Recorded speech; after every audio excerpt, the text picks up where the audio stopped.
Good things come to those who wait, and if you've been anxiously awaiting the Japanese hit RPG Rogue Galaxy to come to the US, you won't be disappointed.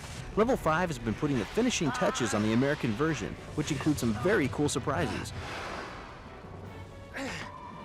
So the backstory of Rogue Galaxy is there is a war going on between these two factions, the Lungardians and the Draxilian armies.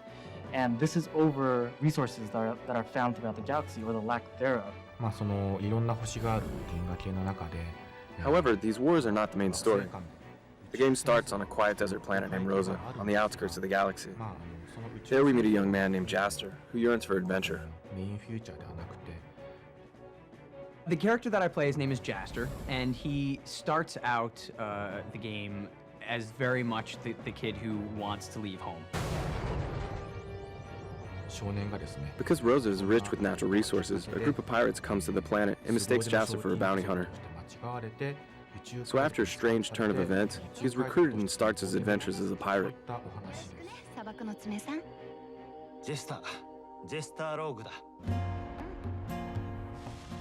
Throughout the adventure, you travel from planet to planet seeking a treasure of unimaginable value. There are various planets, civilized ones and uncivilized ones. Ones with dense forests, or sparse deserts. Every time you play one of the many planets, I think you'll find new discoveries. The main theme is that the pirates are hunting an amazing treasure. Players are searching for the planet that holds this treasure. I can't say the name of this planet, but it's a beautiful place.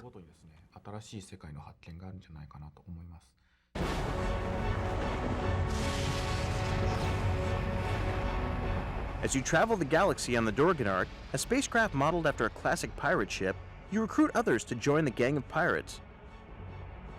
Throughout the journey, you can actually control any of 8 main characters that you have in your party, and you can switch in and out of them, except for Jaster, because he's intricate to the plot line, so you can't take him out of your party. The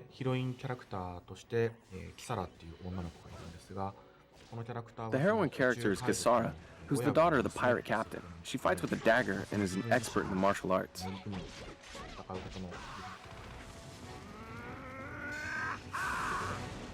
My favorite is actually Zegram, who is another hunter that was recruited onto the Dorganark. And he is actually one of the tough pirate types, and he doesn't take crap from anybody, and somebody that never loses his cool, but has like a nice sense of humor, kind of a cynical sense of humor with any situation.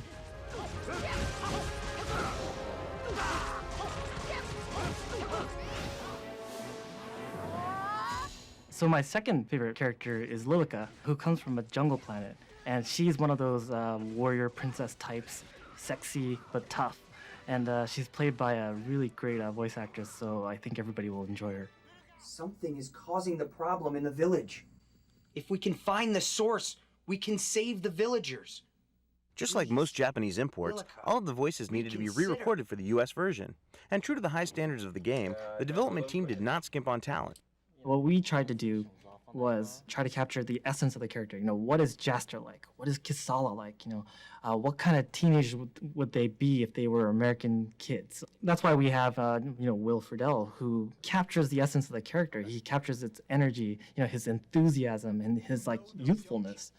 You know what's funny? One of the things that actually really helps prepare for a character in a video game role is being a gamer. And I've been playing video games my whole life. Today, for instance, we were doing a scene where we had to do a lot of what actors call oofs and ughs, where you're getting hit or you're getting punched or, this type of thing. And it's just like an oof or an and there's really not much to play off of.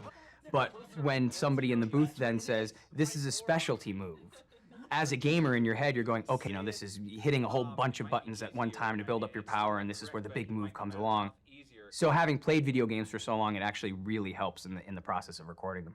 He's just got a nice instinct for, the situations, and he's able to play off of the little cues that we give him. When it comes to voice acting, you only get bits and pieces of the story. He does a really good job in terms of taking that information, processing it, and giving us the reads that we really want.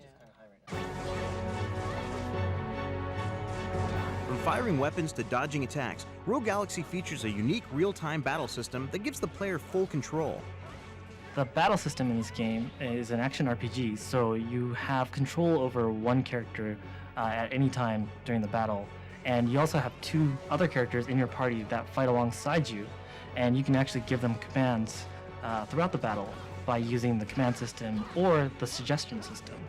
And what the suggestion system is, during the course of the battle, they'll actually offer you suggestions. Hey, Jaster, let me use this item. Let me use this special attack. And it's up to the player to allow them to do that or not. It's to kind of give that sense of camaraderie with your party.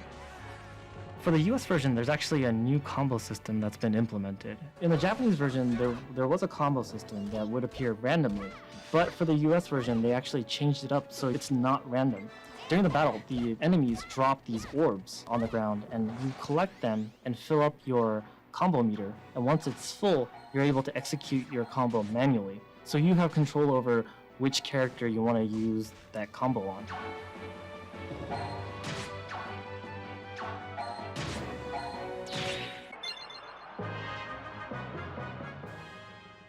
If an outrageously large, seamless universe wasn't enough, Level 5 included a bunch of mini-games to increase the replay value. One of the major things is the Insectron tournament, and this is basically where you go around and you have these traps that you can actually put down on the ground with a bait. And as you're exploring the galaxy, you find a certain location that you can actually put the trap there, and you can actually capture these insectors.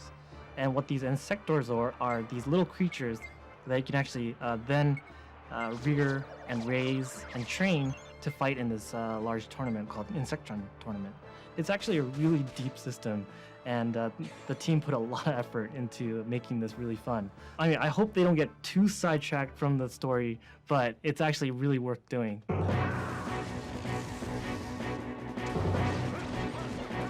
Given the incredible success of this game in Japan, and all the additions and improvements to the US version, Rogue Galaxy is looking to become one of the best RPGs, and it's coming exclusively to the PlayStation 2.